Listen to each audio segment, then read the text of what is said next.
네, 여러분 우리 인생의 연륜이 깊어질수록 새삼 깨닫게 되는 것이 있습니다. 그게 뭐냐 하면 내 평생의 희로애락을 속속히 알아주고 또 곁에 있어 주는 것만으로도 위로가 되는 그런 진짜 친구, 그런 진실한 친구 한 명이 있다라는 것. 여러분 이것이 얼마나 큰 축복인가 하는 점입니다. 때로는 오랜 세월 함께 해오던 이들이 동역자들이 하나둘 곁을 먼저 떠나가기도 하죠.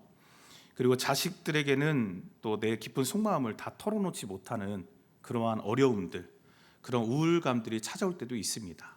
자, 그러다 보면 문득 마음 한구석에 시린 외로움이 찾아오게 될 때가 있는데요. 정말 그럴 때 헛헛한 빈자리를 채워주시기 위해서 조용히 나에게 다가오시는 좋은 친구 같은 그런 분이 있다라는 것입니다. 그게 누구이십니까? 바로 부활하신 우리 예수님이십니다. 우리는 바로 지난 부활 주일에 죽음을 이기시고 다시 살아나셔서 저와 여러분의 영원한 친구가 되시는, 참된 친구가 되시는 그 주님을 찬양하고 또 참으로 기쁘고 감격스러운 그런 부활 주일을 보냈습니다. 근데요, 늘 그렇듯이 이 은혜로운 절기가 지나가게 되면요, 우리는 다시 일상 속으로 돌아가게 돼서 평범하고 때로는 녹록치 않은 일상의 자리로 돌아가게 돼서 현실을 마주하게 되어집니다. 그러다 보면 여전히 가정을 딱 보니까 가정에도 그 어려움이 그대로고 내 육신의 질병 그대로고 또 그러다 보면 문득문득 찾아오는 그런 우울감, 외로움, 이런 일상들이 반복되어질 때에 여러분 우리는 좌절하게 되고 낙심하는 마음이 들 수밖에 없습니다. 근데 여러분 진짜 신앙의 실력이라는 것은 어디에서 드러나게 되어질까요?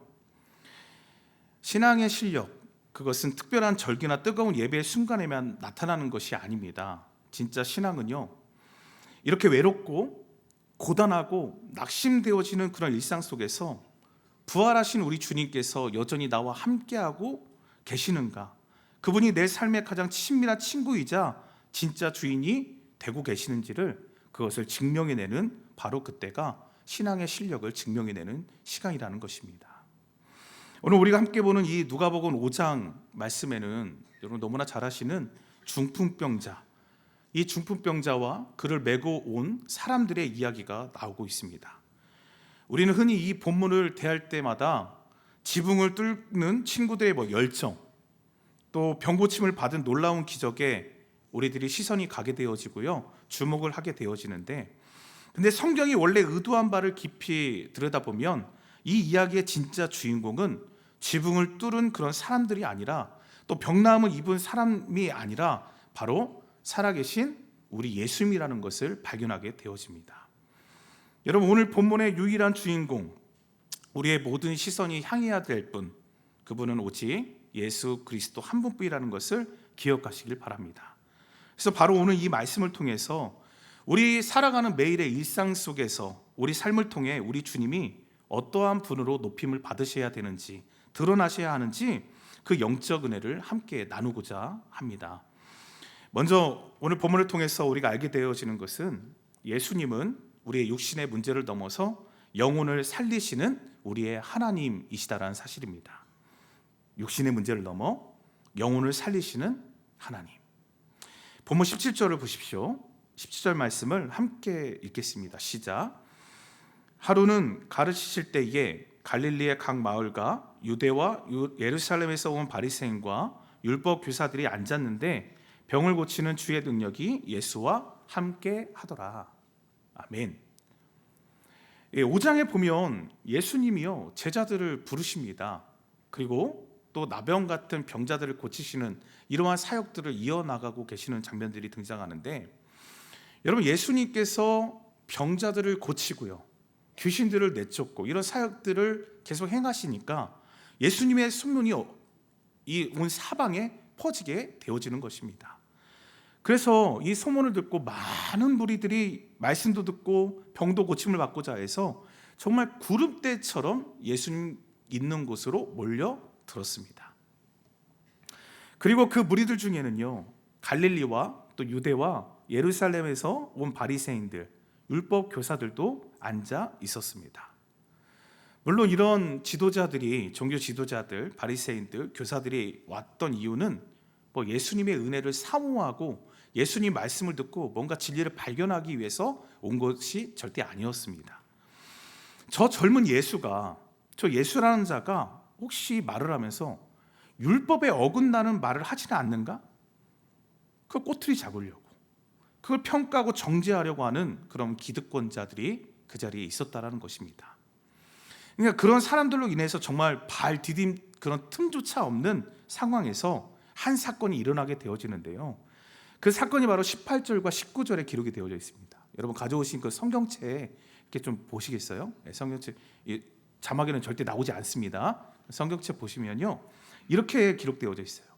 한 중풍병자를 사람들이 침상에 메고 와서 예수 앞에 들여놓고자 하였으나 무리 때문에 메고 들어갈 길을 얻지 못한지라 지붕에 올라가 기와를 벗기고 병자를 침상째 무리 가운데로 예수 앞에 달아 내리니, 한 중풍병자를 메고 온 사람들이 있었다라는 것입니다.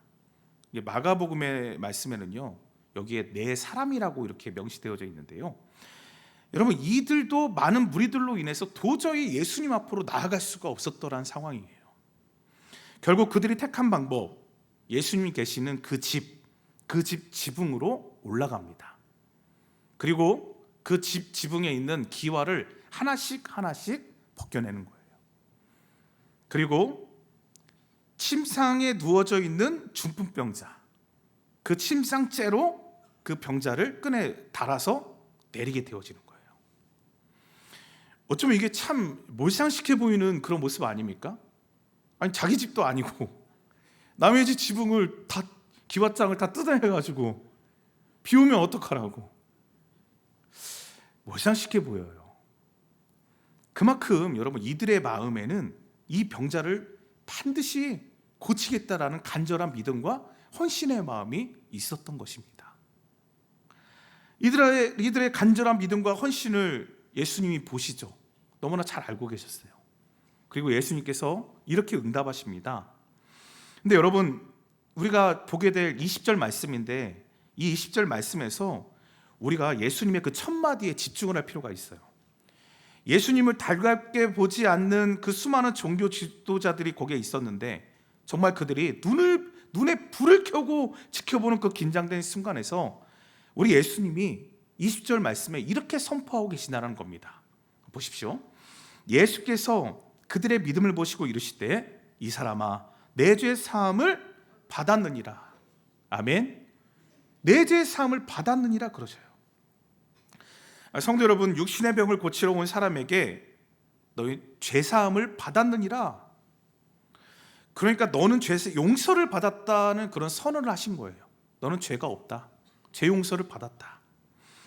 당시 유대 사회에서 질병이라는 것은, 이 질병이 왜 왔냐, 왜 병에 걸렸냐, 이것은 죄의 결과로 여겨지던 시대입니다.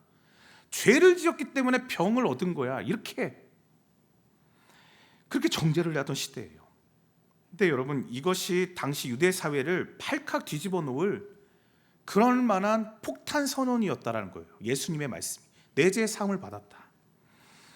당시 병을 고치는 기적은 물론 선지자들도 행하는 능력이었지만 한 사람의 죄를 용서하는 권세는 오직 한 분에게만, 바로 하나님에게만 있는 하나님의 영역으로 인식되던 때입니다.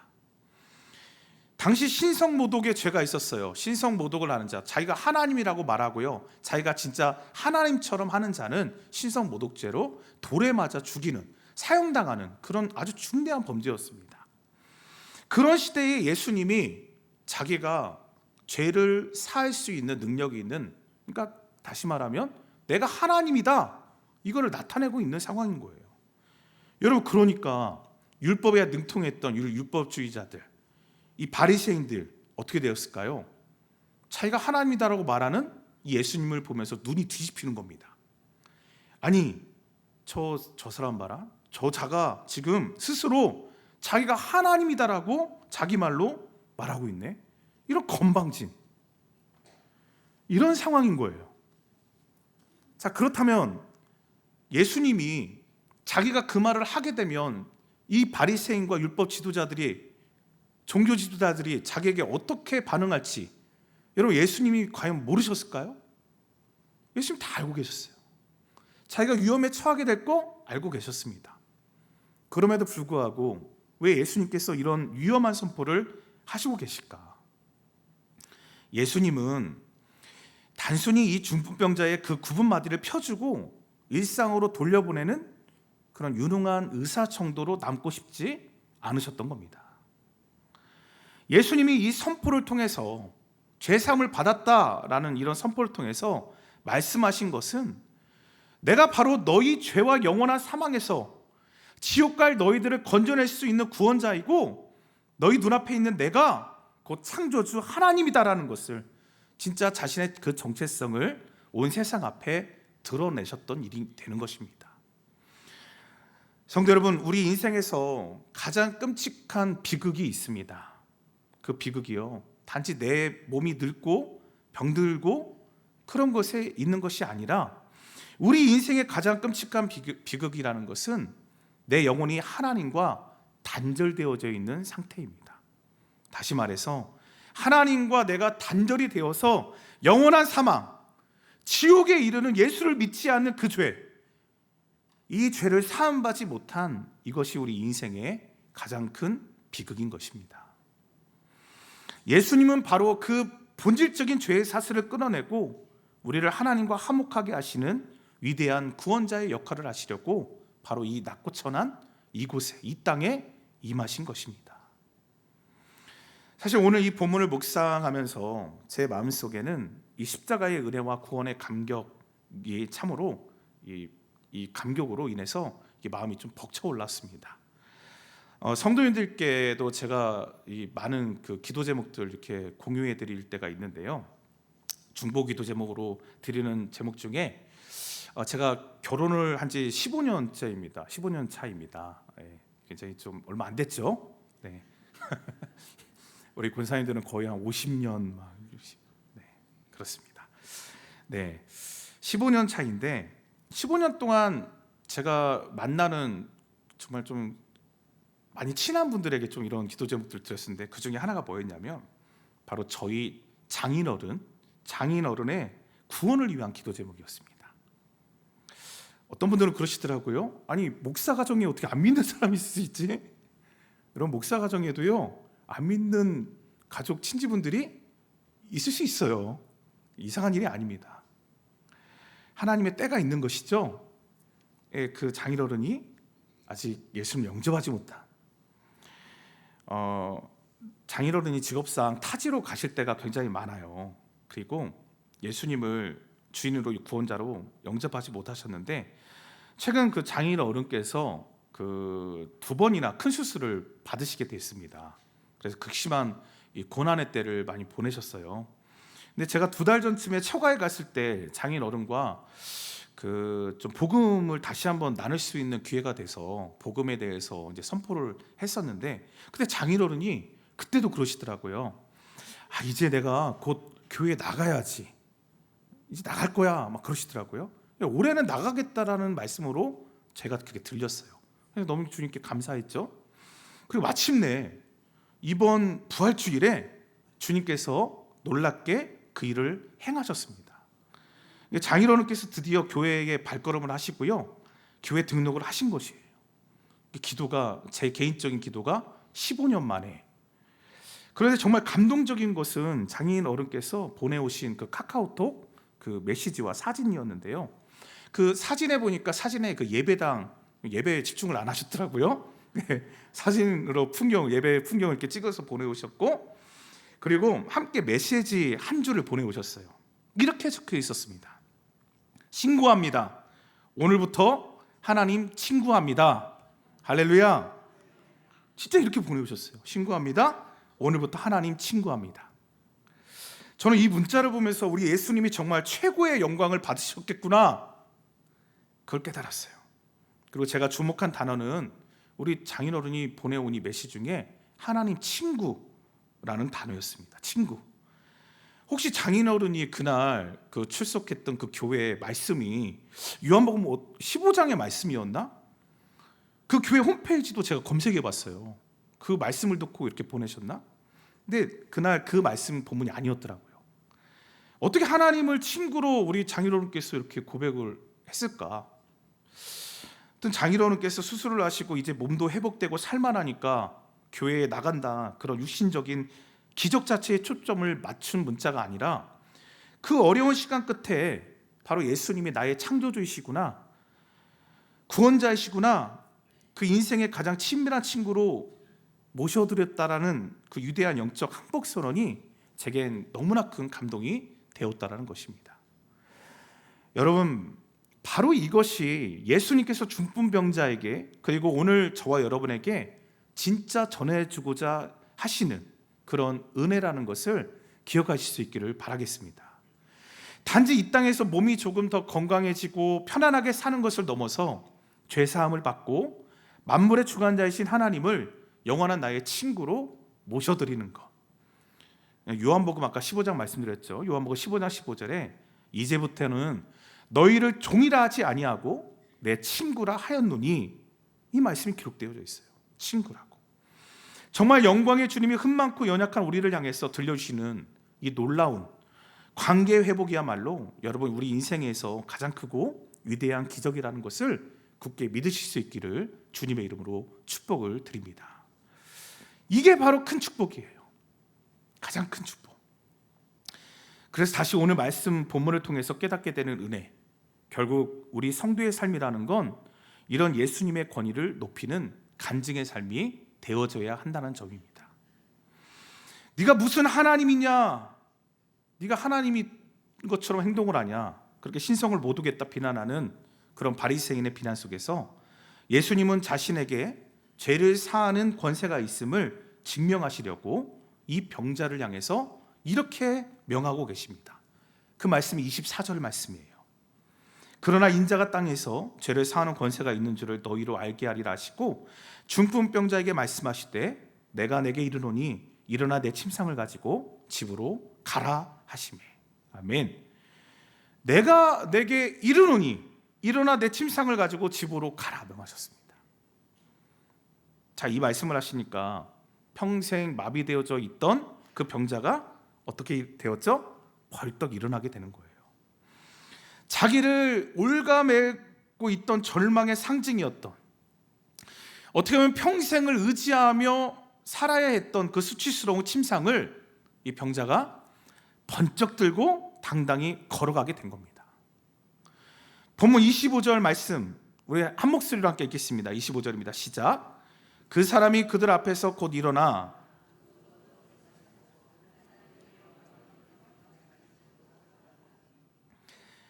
네, 성도 여러분, 25절의 말씀, 이 말씀이 오늘 말씀의 바로 결론이 바로 이겁니다. 기적을 경험한 이 사람이요, 사람들에게 와, 내가 이렇게 걷게 됐어요, 제 다리가 얼마나 튼튼해졌는지 한번 보세요, 이거를 자랑한 것이 아니에요. 지붕을 뚫어준 친구들의 그 의리를 막 칭찬하고 칭송한 것도 아닙니다. 오직 이 병자가 했던 일, 고침을 받고 했던 일, 오직 하나님께 영광을 돌리며입니다. 하나님께 영광을 돌렸다. 하나님께 영광을 돌리면서 자신의 일상인 집으로 이 병자가 돌아간 것입니다. 다시 말해서 일어나 걷게 된 이 기적의 끝은 어떤 인간의 영웅담이 아니라 오직 자기를 구원하신 예수 그리스도의 영광이었다라는 말씀입니다. 사랑하는 시니어 성도 여러분, 우리의 남은 인생 바로 이와 같이 되기를 주님의 이름으로 축복합니다. 때때로 연세가 드시고 육신이 약해져 올 때면 우리 마음 한구석에 찾아오는 낙심들이 있을 때가 있습니다. 근데 여러분, 우리의 신앙은 내 몸이 덜 아프냐, 더 아프냐, 내 문제가 당장 해결되었느냐 아니냐의 수준에 머물러서는 안 되는 것입니다. 우리 시니어 교구 성도님들, 우리 여의도 친내교회의 영적인 어르신들이죠, 기둥들이십니다.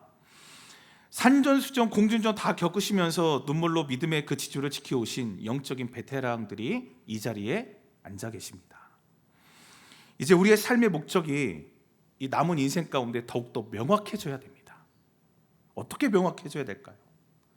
내 남은 일상의 삶을 통해서 나를 주님께서 구원하셨다면, 나를 영원한 친구로 삼아주셨다면, 이제 예수 그리스도가 얼마나 위대한 분인가를 내 삶을 통하여, 내 인생을 걸고 내 인생으로 세상 가운데 보여주고 또 선포할 수 있어야 될 줄로 믿습니다. 때로는 내 어깨에 아직 짊어진 무거운 침상이 있을 수밖에 없어요. 있습니다. 여전히 응답받지 못한 눈물로 하는 그런 기도 제목들 있을 거예요. 연약해진 육신의 가지가 여전히 여러분 삶 가운데 남아 있을 수 있습니다. 그러나 절망의 자리에 주저앉아 있어서는 안 됩니다. 신앙은 오히려 그 무거운 침상을 당당하게 들고 나에게 맡겨진 그 사명의 길을 묵묵히 걸어가는 것이에요. 걸어가서 세상 사람들에게 또 우리 교회 다음 세대에게 믿음의 뒷모습을 당당히 보여주는 것입니다. 그래서 봐라, 내 인생에 아직 환난이 있고 육신의 장막은 날이 갈수록 낡아지지만 내 영혼을 구원하신 예수님이 내 가장 좋은 친구 되시니 나는 결코 절망하지 않는다. 내 삶의 주인 되신 예수님만을 나는 영원히 찬양할 것이다. 아멘. 성도 여러분, 이것이 진짜 부활의 능력을 가슴에 품고 살아가는 성숙한 성도의 품격 있는 삶이라는 것을 기억하시고 믿으실 수 있기를 주님의 이름으로 축복합니다. 오늘 이 시간 우리 시니어 성도님들을 우리 주님께서 눈동자처럼 돌보시고 계세요. 주님의 그 크신 권위 앞에 우리 남은 삶을 온전히 내어드리는, 맡기시는 저와 여러분 될 수 있기를 주님의 이름으로 축복합니다. 우리 삶에 허락되는 모든 일상이 오직 예수 그리스도 한 분만을 높이는 거룩한 도구가 될 수 있기를 원합니다. 어제 특별 새벽 기도회에서 그 한규삼 목사님 설교를 통해서 계속 제 마음속에 맴돌았던 바울의 기도가 있었습니다. 진실하여 허물 없이 그리스도의 날까지 이르고. 기억나십니까? 한 2분 정도 아멘 하십니까? 진실하여 허물 없이 그리스도의 날까지 이르고. 우리 시니어 성도님들의 남은 여정이 이와 같기를 소망합니다. 세상에 자랑거리 많이 있을 수 있어요. 얼마나 많으십니까? 여러분 자녀들, 또 여러분들의 그 건강 자랑하실 분들이 너무나 많으시죠. 그런데요, 세상의 자랑거리가 아니라 예수님의 주신 의의 열매를 여러분 가득 맺으면서 오늘부터, 아니 오늘도 하나님 친구합니다 라는 이 가슴 벅찬 선언으로 하루를 시작하시고 하루하루를 보내실 수 있기를 바랍니다. 그래서 주님 다시 오시는 그리스도의 날까지 말씀처럼 진실하고 허물 없는 모습으로 오직 예수님께만 최고의 영광을 올려드리는 우리 시니어 모든 귀한 성도님들, 그런 인생, 구원자 되시는 우리 주 예수 그리스도의 이름으로 간절히 축원합니다. 아멘. 찬양할 텐데요, 내 구주 예수를 더욱 사랑 찬양입니다. 이 주신 말씀과 또 연관해서 주님, 내 남은 인생 얼마가 될지 모르지만 하나님께만 더 집중하고 주님께 모든 영광 올려드리는 그런 인생 되기를 원합니다. 주님만 더 의지하고 주님만 더 바라보고 주님만 더 사랑하겠습니다라는 결단으로 이 시간 함께 찬양하겠습니다.